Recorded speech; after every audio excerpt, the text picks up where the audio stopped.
14 अगस्त जश्न आज़ादी के हवाले से आज हम सब जमा हैं और यहाँ पर इंशाअल्लाह परचम कुशाई अभी होगी। पाकिस्तान हमारा वतन है।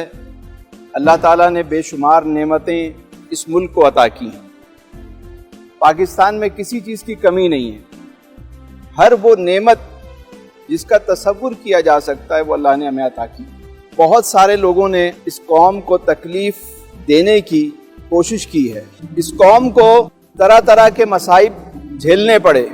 इन 73 सालों में हमें बहुत कुछ सहना पड़ा, लेकिन सबसे बड़ा वॉर जो इस कौम पर हुआ वो ये कि हमसे उम्मीद छीनी गई है, होप छीनी गई है। आज हमारे नौजवान हों, बुजुर्ग हों, बच्चे हों, उनमें बहुत सारे नाउमीदी की बातें करते हैं।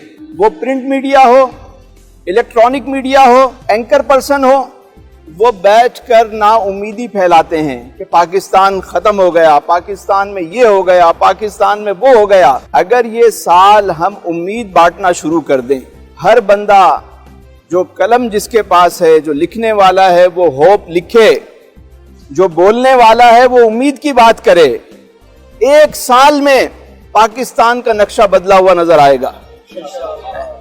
हर चीज की अल्लाह ने फरावानी इस मुल्क को अता की है।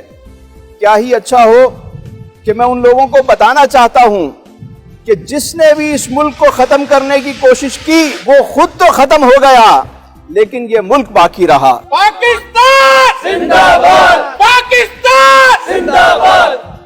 आइए आज इस खुशी के मौके पर हम सब मिलकर अपने प्यारे वतन पाकिस्तान का खूबसूरत परचम उसको लहराते हैं और ये दुआ करते हैं कि खुदा करे कि मेरी अर्ज़े पाक पर उतरे वो फसले गुल जिसे अंदेशाए ज़वाल ना हो।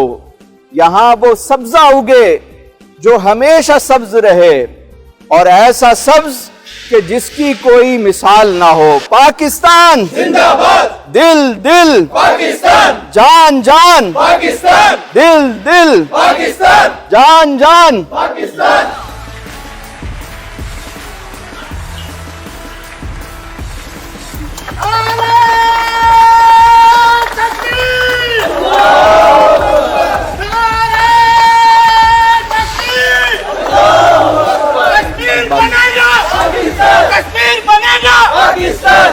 अल्लाह ताला हमारे प्यारे वतन को हमेशा कायम और दायम रखे, इसे दुश्मनों की साजिशों से और दुश्मनों की मैली नज़र से महफूज रखे, आसानियाँ अता फरमाए और आसानियाँ बांटने का शर्फ अता फरमाए। आमीन।